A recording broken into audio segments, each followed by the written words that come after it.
Welcome to the Castelletto di Branduzzo, the host for the penultimate round of the 2022 FIM World Supermoto Championship.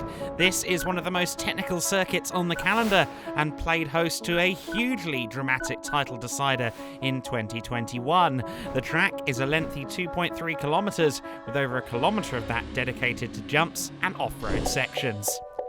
The circuit is just a few kilometres removed from Pavia, the titular commune of this province. The town is home to over 70,000 people and is the central hub of the province, best known for its substantial agricultural contributions. The town's architecture is magnificent and perhaps defined by the three towers of the Piazza Leonardo da Vinci, as well as a great many historic, opulent churches.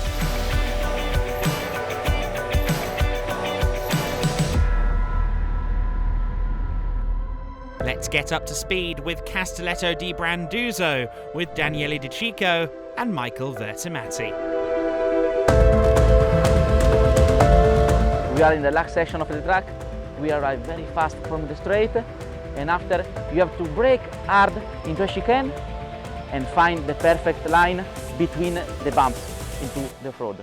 There are no jumps, no bob into the corner, but it's so technical and slippery. Here is where the fast guys make a difference.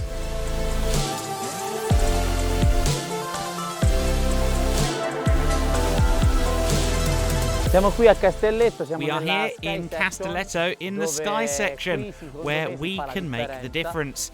In this corner, we can choose two different lines. You can decide to make the corner on the inside, where there is a bump, or opt for the outside line. Approximately, the time is the same, but the real difference is when you arrive on the next jump.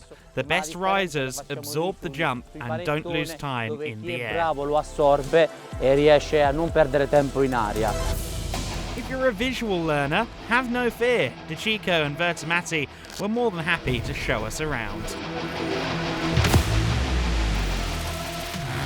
Riders off the line then as we take a look at this circuit. Starting off, of course, with quite the tight left-hand bend. The next right-hander is basically just a part of the main straight, although in these wet conditions, the riders clearly didn't want to take too much throttle on the curb through a 180-degree right-hand bend. Now on to another sweeping left-hander. These corners do look a lot quicker in the dry. You can't blame Vertimati De Cicco for taking it easy in these conditions. Rain has clearly swept in from the Alps. Through this oval-esque section of the circuit now, quite a banked left-hand bend, followed by yet another. The second, though, is followed, at least in Supermoto configuration, by a braking zone into the high-flying jump section of this circuit. Up over the first of many paved tabletops they go. The second follows that, and then you see the first of the apex bumps that we are being shown by Daniele De Cicco. There's several of them to keep the riders on their toes throughout this section. We have seen quite a few exciting moments and overtakes here over the years in spite of this narrow surface. We've seen lots of great racing, elbow-to-elbow stuff.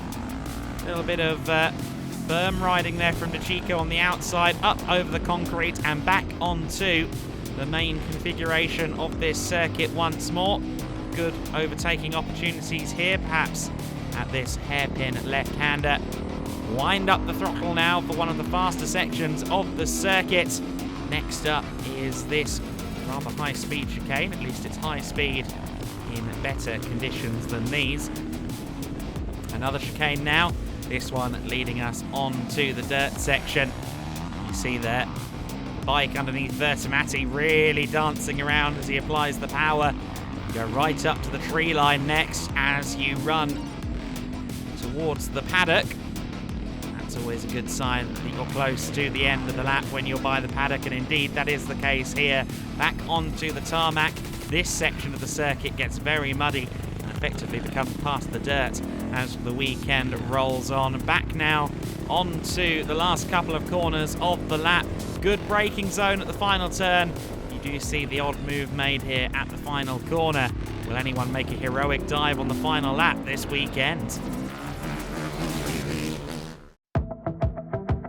This weekend also played host to the season finale of the S4 European Championship, a discipline of Supermoto which focuses solely on tarmac riding, and it was an interesting battle up front in the first race of the weekend, as we had Kevin Vandy, who was looking to try and secure the championship, scrapping with Alessandro Morosi of Gaza Racing.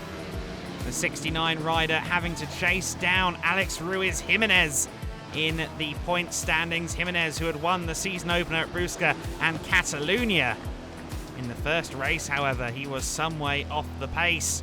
Would he hold on to the red plate going into the all-important final race of the championship? Kevin Vandy would need to rely on some more misfortunes for his L30 Racing TM Factory teammate. There is Ruiz Jimenez just holding off Alessandro Morosi in at the early going. Great riding between the two of them. 39 bike looking strong in the final race, but being overtaken by Morosi as the event went on. First place was good for Morosi, but second place was good enough for Alex Ruiz Jimenez.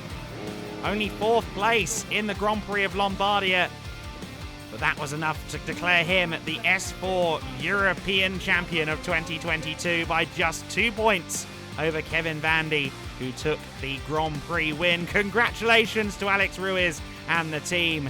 They are champions in 2022.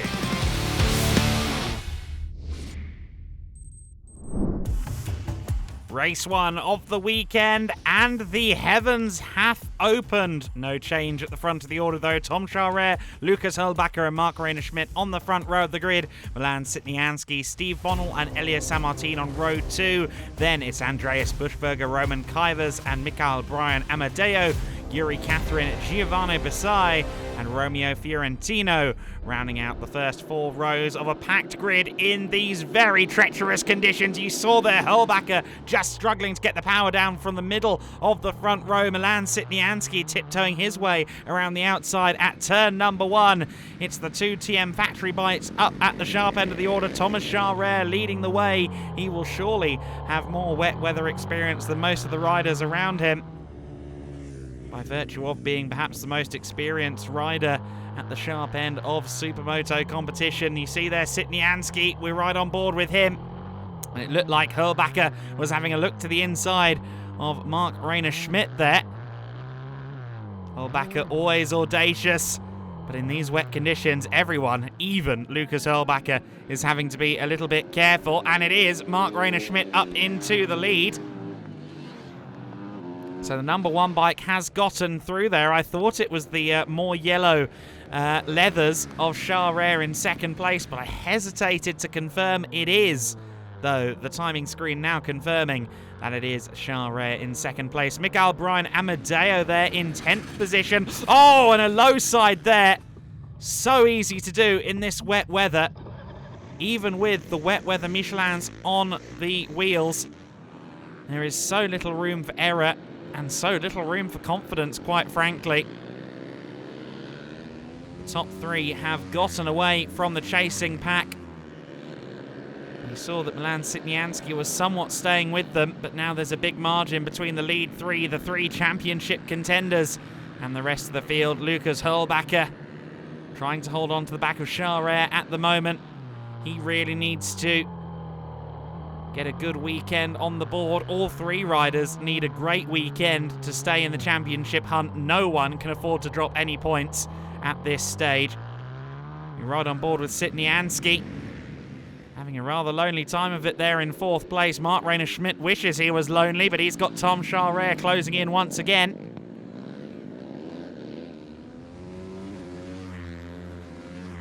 Of course, Charret, an 8-time world champion. He wants to make it 9 this time.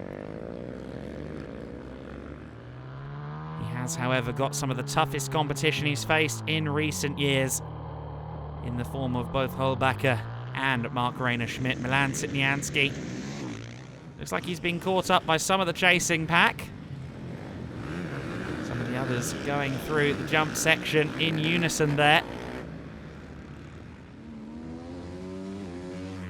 Across the line they go, halfway through this race, and Hurlbacher has firmly been dropped by the leading duo. Back for MTR KTM, putting in a measured performance in this first race of the weekend. Good maturity from the Austrian rider. And Milan Sitnianski very much picking his spots around some of the more technical sections of this circuit. You can see him being very, very intentional with where he's placing the bike onto the dirt, which must feel like an utter roller coaster in these conditions. Of course, Mark Rayner-Schmidt racing under the L30 Racing banner, while Thomas Charret is entered by SMX, but you can be sure that both riders have all of the latest bits and equal support from TM Factory. There is Lucas Holbacher, the world's fastest baker. I'm sure he is well used to riding in these wet conditions, but as we said, a measured performance at this stage of the weekend. Still got 2 races to go. I'm sure many a rider will be hoping those 2 races are held in rather more favourable conditions. The weather forecast rather depends on who you ask and what app they're using when it comes to Sunday's pair of races. Tom Charret there. You just wonder if he's got an attack waiting in the wings perhaps, although it looks like Schmidt might be getting away ever so slightly on these last couple of laps. Lap traffic coming in. And one of the marshals there feeling the need to step away as he was displaying the blue flags. Probably a wise man in these conditions to stay well away from the on-track action. Sitnianski there taking a very tight line through those oval-style corners. Sliding his way onto the jump section. Across the line to start the final lap. And it looks as though Mark Rayner-Schmidt has done enough. Yes, he has. Across the line, little glance over the shoulder. Not much in it, but a win for Mark Rayner-Schmidt. Yeah, all day rain here in Castelletto today, completely different than yesterday, the free practice session. I felt very good. We walked a very good setup with the team. First race, I start from 3 because I had a little mistake in the super pole. On the start, I could pass Lucas, and straight in the first lap, I could also pass Tom. Then I make my rhythm and yeah, bring it home. So amazing race today, and I'm ready for tomorrow. You heard it from him. Amazing race from Mark Rayner-Schmidt. Anyone who takes the win in those conditions can hold their head up high. Charret and Holbacher round out the podium from Sitnianski, Elias Sammartin and Steve Bonnell, who rounds out the top 6 after one race.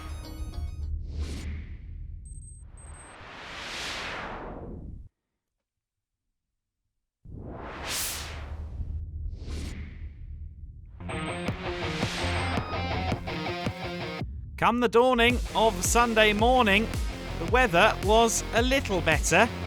Still very much overcast though. At the Castelletto di Branduzzo, people in the paddock preparing for every eventuality, some of which doing so with a good breakfast or with some canine company. The fans in attendance as ever. The Italian community within Supermoto is very strong indeed. Plenty of local heroes for them to cheer on as well. On to the fast race then. You can see the conditions are dry, and you can see that it's Tom Charret who once again leads in the early going. Looks as though Lucas Holbacher has held on to second place. Yes, he has. Mark Rayner-Schmidt then on the offensive, goes for the outside at the second proper corner and makes it stick for second place. He's got the red plates on the bike today. He will be seeing red. He will be meaning business here today. The fast race held over just 7 laps. You see there Milan Sitnianski in 4th place. He's much closer to the leading 3 as they go through the jump section for the first time this morning. A little more confident in these dry weather conditions by the looks of it. Great to see Sitnianski challenging for a podium in the early going. Can he make it onto the podium in the fast race? Let's wait and see. Side by side there as Schmidt tried to find a way by Charret. Now does that open the door for Holbacher? Not quite. Sitnianski actually pressuring Hurlbacher quite heavily at the moment. You see just how overcast it is. It is dry weather for now. But I feel like for now is said with a major asterisk. Because it is looking rather wet, and we have a move on for first place there. Mark Rayner-Schmidt did make the move. Just coming out of the dirt section on the first lap, he's gotten by Tom Charret. Amazing riding from the German competitor, who never wastes any time getting himself to the sharp end of the order. On 2 occasions now, Charret has led, and then Schmidt has taken the lead by the end of the first lap. Giovanni Basai there having a bit of an off-track moment, or at least off-the-saddle moment. Gets the bike back up and underway, though he looked justifiably annoyed. Schmidt then in the lead, and it looks as though Charret is coming under pressure now from Lucas Hurlbacher. Charret does not go easy. Certainly doesn't take being overtaken lightly, but that's exactly what's happened. Hurlbacher has made it past somewhere in the jump section there. The next question is, can Hurlbacher hold off Charret, and can he hunt down this man, Mark Rayner-Schmidt? Often once we see Schmidt into the lead, that's about it. But lately, in the mid-stage of this season, there have been a few chinks appearing in the armour of the German rider. He has been formidable, and he's always been towards the front, but it's certainly not been a dominant season so far. Coming into this weekend, the championship could still have gone any of 3 ways, and unless something goes drastically wrong for one of the 3, the championship will be wide open going into the French season decider. This race is wide open at the moment as Lucas Hurlbacher is putting on a stunning display. He's gotten through. Mark Rayner-Schmidt has been demoted to 2nd place. Tom Charret is now away back, so he can try and challenge Hurlbacher without any concern of attack from behind, but I'm not sure he's going to get the opportunity. Lucas Hurlbacher is riding away from the 2021 champion. Hurlbacher, who has been on scintillating form all year long, has been plying his trade over in America as well in the AMA Championship. He is putting on a masterclass here in the 2nd race at Castelletto di Branduzzo. He got the bike home on Saturday. The first race of Sunday is a win for Hurlbacher. Let's see what that does to the table. 25 points on the board for Lucas Hurlbacher. Of course, the super final later on is worth 30 points. On the beginning, we was thinking to check the track. The off-road section was very slippery, and also the dirt on the asphalt. So we started slow and was quite okay. But after I get a really good feeling on the bike, I had super control, super speed, and I could overtake Thomas for 2nd, and then 3 laps before the finish also Mark, and put a little bit of gaps, and was really good to ride today. And I hope for the last race that we have the same condition, because I feel very good on this. And there you go, Mark Rayner-Schmidt still leading the points by just 2 over Lucas Hurlbacher in the Grand Prix of Lombardia. Hurlbacher will be looking for a win in race number 3, the super final. Here it comes now. Let's take a look at the grid for the super final then. It is Lucas Hurlbacher on the pole position alongside Mark Rayner-Schmidt and Thomas Charret. Milan Sitnianski, Elias Sammartin and Steve Bonnell on row 2 of the grid. Then it's Andreas Buschberger, Roman Kuivers and Yuri Catherine on row 3. Row 4, Axel Marie Louchet, Hampus Gustafsson and Mikael Brian Amadeo. They're underway in the super final. Let's see who gets the whole shot. It's none other than whole shot Hurlbacher himself into the lead. Does he hold on to it? Yes, he does. A proper scrum of motorcycles into the first corner. It is the 72 bike in the lead. He's followed by Mark Rayner-Schmidt. Then it's Charret in 3rd place. A win over Schmidt would be enough for Hurlbacher to take the win in the Grand Prix of Lombardia. That would do him a great many favours in the championship battle as well. Milan Sitnianski there in 4th place. Championship 3 clearly mean business this time. They've disappeared off already, several bike lengths clear of Sitnianski, who is by no means a slouch. It has been a story of 3, hasn't it? Not just this season, but for the last 2 or 3, it's been Holbacher, Schmidt and Charret at the sharp end. We had a 8th title win for Charret in 2020. Marc-Reiner Schmidt finally clinched his World Championship last year. Could it be Lucas Holbacher's time? Could it be a 2nd championship for Schmidt? Could it be a 9th for Charret?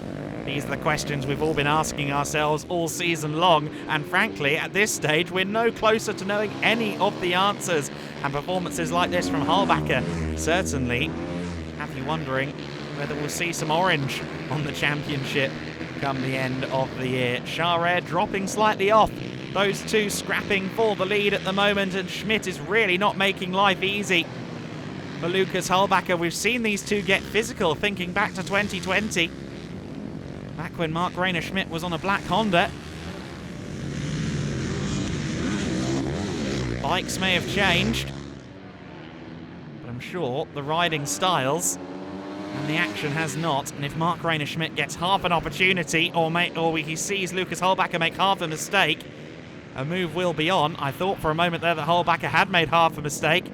He certainly almost got up on the tyre wall there, going through the last of the left-handers on the dirt. Going on to lap 4 of the race. He is still our leader. On to the jump section once again. Meanwhile, Sitnianski under some pressure there from Elias Samartin for 4th position.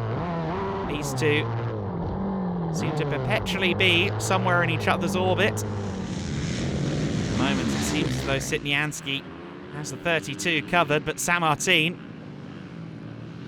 always one for a lunge when the opportunity presents itself, and I think it has just presented itself. Yes, Sitnianski not quite getting the traction onto the dirt, but now he fires back at Samartin. Samartin, though, just shuts the door. Nice riding from the Italian competitor in front of his home crowd. He will be wanting to put in an effort and make an impact, and he's just moved up to P4. Nice riding from the 32. Let's see if Sitnianski then can fire back. Meanwhile, back up at the sharp end of the order, and look at the gap now. Lucas Holbacher has slowly built an advantage and a cushion over Marc-Reiner Schmidt. He's clearly still fully committed and pushing on. Lucas Holbacher doesn't really know the meaning of a conservative ride. That said, he was very careful yesterday. I think he rode a championship-style performance. He was thinking of the points in the wet race 1 on Saturday. Didn't take any undue risk. But now that he's back in the dry, he feels he's got the grip underneath him once again. He is pushing, and he is building a gap over Marc-Reiner Schmidt. Good scrapping further back as Busai dives up the inside. Of course, we saw him hit the deck today. It seems he's all right. Mikael Brian Amadeo, is he a little bit slow? In fact, no, he's taking the Joker lap, of course. So he elected to take the Joker. Let's see if that has any profound effect on where he lays. Currently 9th position. Final lap of the race. These two will have already taken the Joker. It doesn't seem to have had any profound effect on the gap between them. Lucas Holbacher crosses the line to take the Grand Prix of Lombardia. Not just a win in the Super Final, but a win in the Grand Prix too for this man, Lucas Holbacher. Schmidt holds on to 2nd place, Charret in 3rd, Samartin and Sitnianski rounding out our top 5 in that race. And here's what it does to the order in the Grand Prix. Just 3 points in it in favour of Lucas Holbacher. Marc-Reiner Schmidt taking 2nd. Tom Charret, disappointed, I think, to be 11 off the win, in 3rd. There is Thomas Charret. He's still just about in the hunt for the championship, but he could have done with a better result this weekend. Marc-Reiner Schmidt was 2nd, and I'm sure we're about to see a jubilant Austrian in the form of Lucas Holbacher. The KTM MTR Racing team cheer him on as he heads to the top step of the podium. Could we look back at this as a turning point in the championship? Adriano Monti, the circuit director here at Castelletto, hands the trophy over to Lucas Holbacher. Herman Jakulich presents the red plate to Mark Rayner-Schmidt. He still has the championship lead going into the final round of the season. Today was my day, I think, because I had the best feeling on the bike. We did some important setup changing on the bike and it was super. It was just incredible to ride, and the super final was very long and I could stay in front from the beginning. It was hard with Mark to fight and to stay in the first position, but I could do it till the end, and I'm super happy, and especially super nice to win before the last GP and to get some motivation. Super thank you to the team and all the guys who come here, my fans, my friends and family who support me on the track. Super nice, thank you everybody. A very thankful Lucas Holbacher, and he's thankful because he's still very much in the championship hunt, just 10 points off of Mark Rayner-Schmidt. Thomas Charret, 13 back, third in the points at this stage. All three could still win the championship, and it's going to come down to the Grand Prix of France in Carole, just outside Paris. Make sure you don't miss it.